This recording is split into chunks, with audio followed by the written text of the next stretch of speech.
अजामिल कान्याकुज ब्राह्मण थे, कन्नौज के निवासी थे।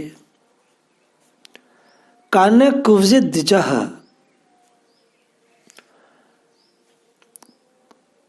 काशिद सीता कौशिद सी पति रज अजामिलः।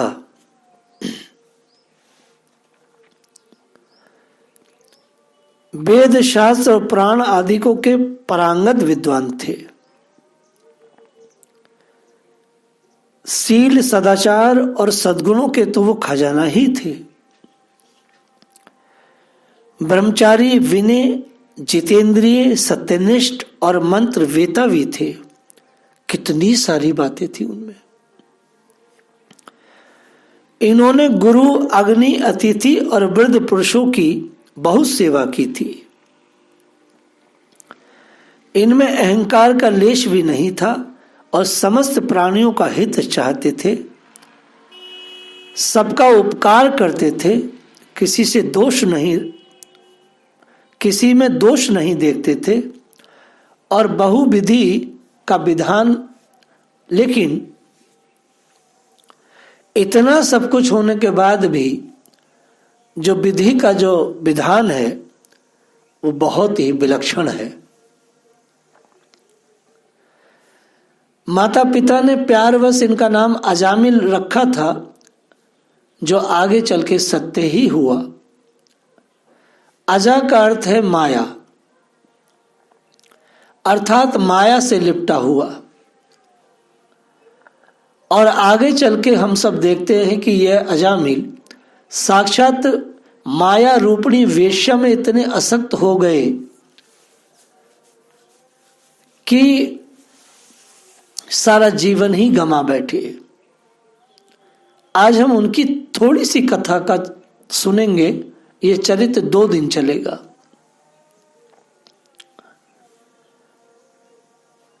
एक दिन अजामिल अपने पिता के आदेश अनुसार वन में गए और वहां से फल फूल, समिधा और कुश लेकर घर में को लौट रहे थे। एक अत्यंत कामी, निर्लज्ज, पतित, सुरापी शूद्र मदिरा पी करके किसी वेश्या के साथ विहार कर रहा था। दोनों ही नशे के कारण अपने सुध बुध खोए हुए थे और अत्यंत कामोद्दीपक चेष्टाएं कर रहे थे,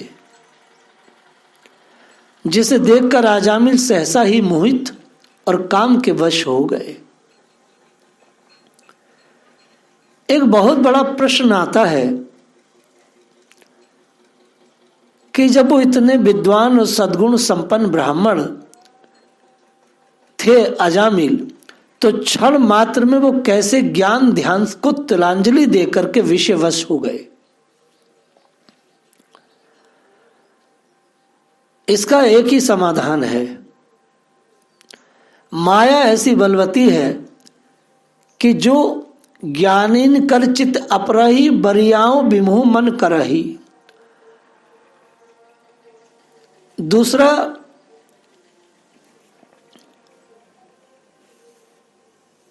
राजा भर्तहरि ने कहा है, स्मृता भवती तपाय दृष्ट्वा चौन्माद वर्धनी स्पृष्टा भवती मोहाया सो काम दायिता कथम। महाराज भर्तहरि ने वैराग्य शतक में एक श्लोक बोला, स्मृता भवती तपाय दृष्टा। जो स्मरण करने पर संताप देती हो, देखने पर उन्माद को बढ़ाती हो और छू जाने पर मोह को बढ़ाती हो, ऐसी स्त्री दायिता कैसे हो सकती है? अर्थात ऐसी स्त्री प्यारी कैसे हो सकती है? किसी भी स्त्री का स्मरण करेंगे तो संताप होगा, मैथुनी भाव के कारण, भोग दृष्टि और भोग चेतना के कारण।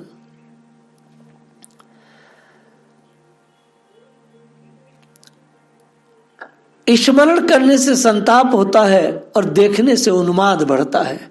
आप बॉलीवुड की वेश्याओं को देखेंगे तो आपको उन्माद ही बढ़ता है, और यदि छू जाए किसी वेश्या से तो मोह कितना हो जाता है, भाई छू लिया है।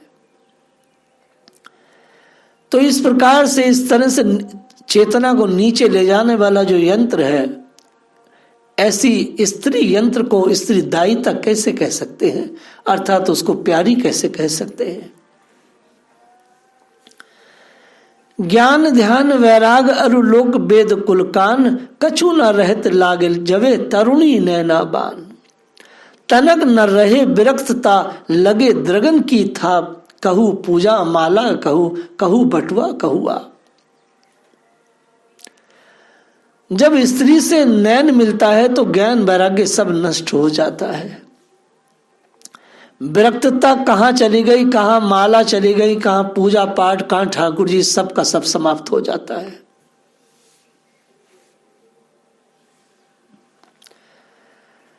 इस पर एक बहुत बड़ा उदाहरण दे रहे हैं शास्त्र का कि वेदचारी ब्रह्मचारी विनय जितेंद्रिय सत्यनिष्ठ अजामिल का कैसे पतन हुआ। श्री व्यास जी ने भक्तमाल श्रीमद् भागवत में श्री यायति जी की के प्रसंग में लिखा है, मात्रा स्वस्ता दोहिता वाना विभक्त सनो भवेत, बलवान इंद्रिया ग्रामो विद्वान समापि कर्षति ही। भगवान व्यास जी ने लिखा है, अपनी मां बहन और कन्या के साथ भी अकेले एक आसन पर सटकर नहीं बैठना चाहिए।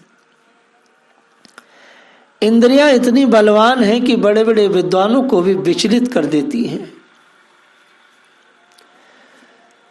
श्री व्यास जी के शिष्य जैमिनी को ये बात जची नहीं। भला विद्वान को इंद्रियां क्या विचलित कर सकती हैं। गुरु जी ने लिखने में भूल करी है, गुरु जी से कुछ गलती हो गई है। बस जैमिनी ने वह श्लोक बदल दिया, बलवान इंद्रियों ग्राम विद्वान समम नाप कर्षति ही, और विद्वान समपि कर्षति, ये व्यास जी ने लिखा था। श्री व्यास जी ने समझाया भी, परंतु जैमिनी को बोध नहीं हुआ। अभिमान में भरकर बोले, गुरुदेव तुच्छ इंद्रियों की क्या मजाल, क्या शक्ति है, मैं तो उन पर सर्वथा विजय प्राप्त कर चुका हूं।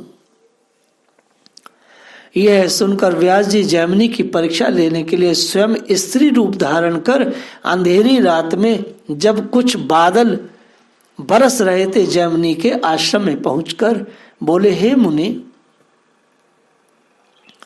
मैं अबला स्त्री हूं,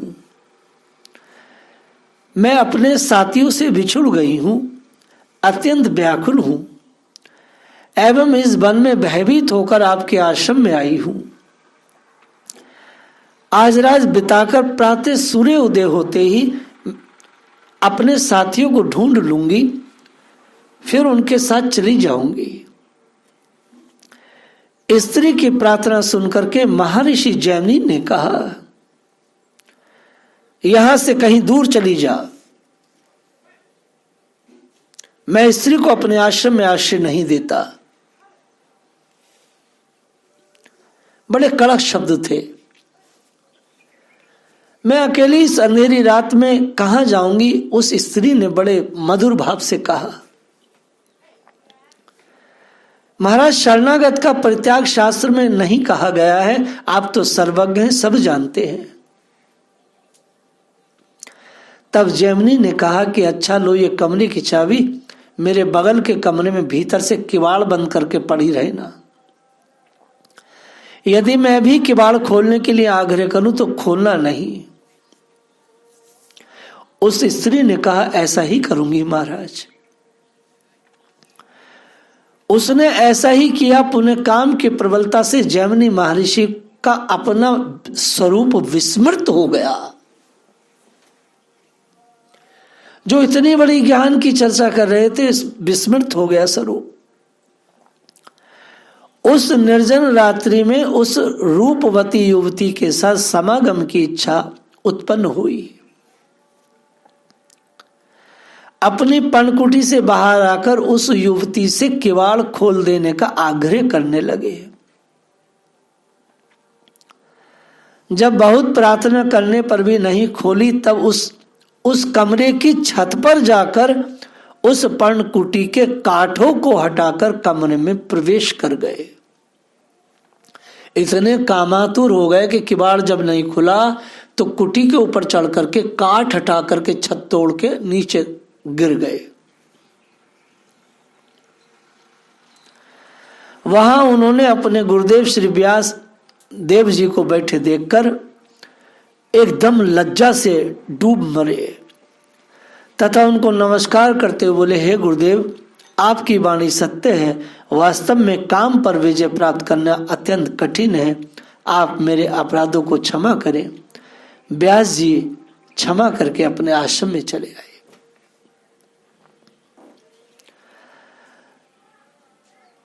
विश्वामित्र पराशरो भृत्यो वातांबुजम पर्णाशनस्ते अपि स्त्री मुखम पंकजम सुललितम इष्टवेवम मोहम गतः।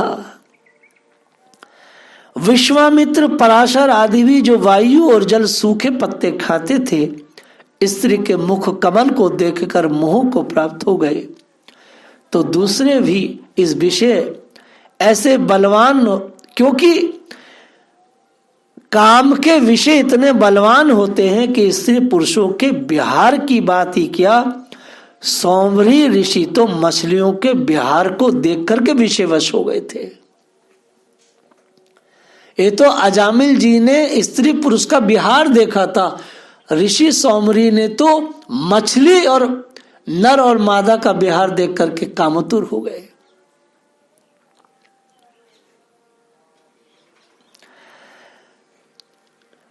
कथा आती है कि पूर्व जन्म में ऋषि थे कोई, सत्यवती के साथ पराशर ऋषि का जो समागम हुआ, उस पर ये पराशर जी का बड़ा उपहास किए थे। कौन? वो ऋषि। एक ऋषि देख रहे थे दूर से,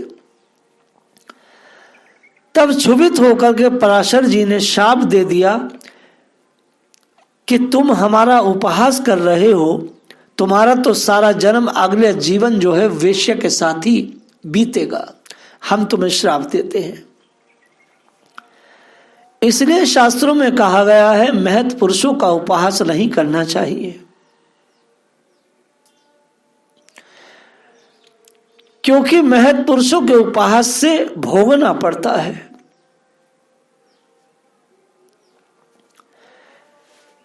स्वयंभू मनवंतर में मारीची के पुत्र यह देखकर कि ब्रह्मा जी अपनी पुत्री सरस्वती से समागम करने के लिए उद्युक्त हुए हंसने लगे। इस परिहास रूप अपराध के कारण उन्हें ब्रह्मा जी ने 3 बार जन्म लेने का शाप दिया। किसको? कि तुम मनुष्य हो जाओ। जिनके फलस्वरूप एक बार हिरण्याकश्यप के पुत्र के रूप में उत्पन्न हुए, पुनः देवकी के गर्भ से जन्मे, राजा बलि के पुत्र बने, फिर माता देवकी की प्रार्थना पर भगवान श्री कृष्ण ने उन्हें बलि के यहाँ से ले आए और माता देवकी का स्तनपान करते ही शाप मुक्त हुए। राजा चित्रकेतु ने भगवान शिव का उपहास किया, जिससे उन्हें असुर बनना पड़ा। जब ये अनुविनय कर अपराध क्षमा की याचना किए, तब ऋषि ने कहा, अच्छा, जब तुम अत्यंत मोहासक्त हो जाओगे तो मैं ही आकर के तुम्हारा उद्धार करूंगा। इन उपयुक्त हेतुओं से अजामिल उस कामी शूद्र वेश्या के काम विहार को देखते ही विमोहित हो गए थे।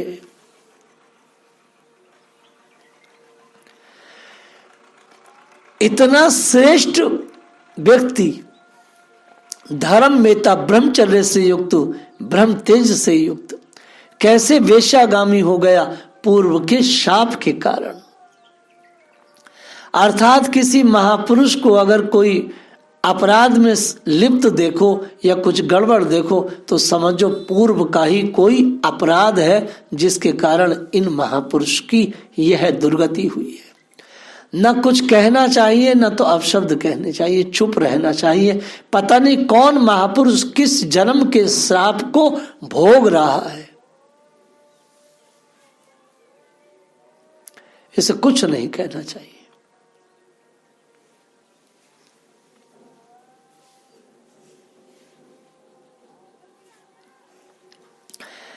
यद्यपि अजामिल जी ने अपने विवेक बल से काम मोहित मन को रोकने की बहुत चेष्टाएं की, परंतु सफल न हो सके। इनकी सदाचार और शास्त्र ज्ञान संबंधी चेतना नष्ट हो गई थी, अपने धर्म से विमुख हो गए। अहरनिश उस वेश्या का चिंतन करते रहते, सुंदर सुंदर आभूषण वस्त्र इत्यादि उस वेश्या को प्रसन्न करते रहते उनको देख करके। इन्होंने अपने पिता की सारी संपत्ति उस कुल्टा पर न्यौछावर कर दिया। घर का धन नष्ट होने पर विषया विमुग्ध अजामिल न्याय से अन्याय से जैसे भी जहां भी कहीं धन मिलता वेश्या को ला करके रिझाते।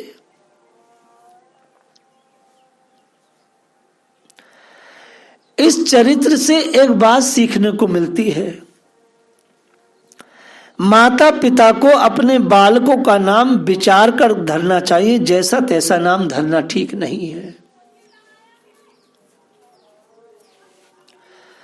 यहां तक कि उस स्वच्छंद छारणी उस कुल्टा की तिरछी चितवन ने इनके मन को ऐसा लुभाया कि कुलीन नवयुवती अपनी विवाहिता पत्नी तक का परित्याग कर दिया।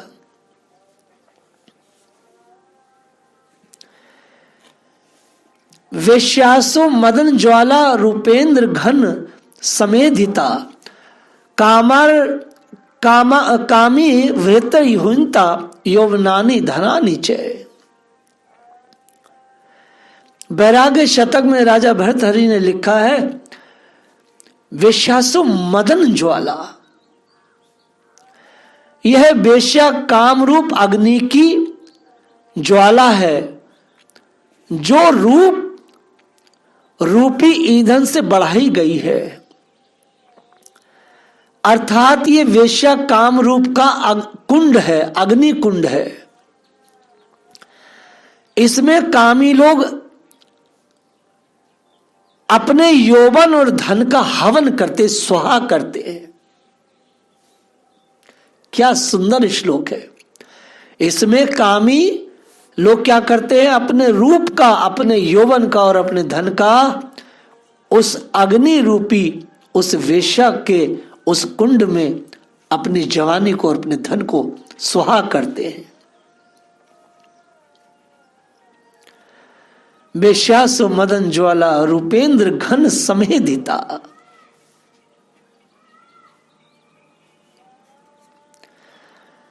कितनी सुंदर बात है।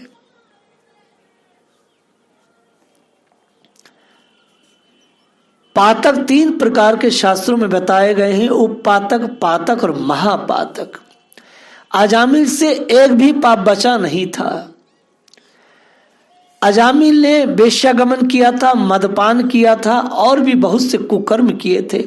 इस प्रकार वो महापातकियों की पंक्ति में सबसे अग्रिम पंक्ति में बैठे थे।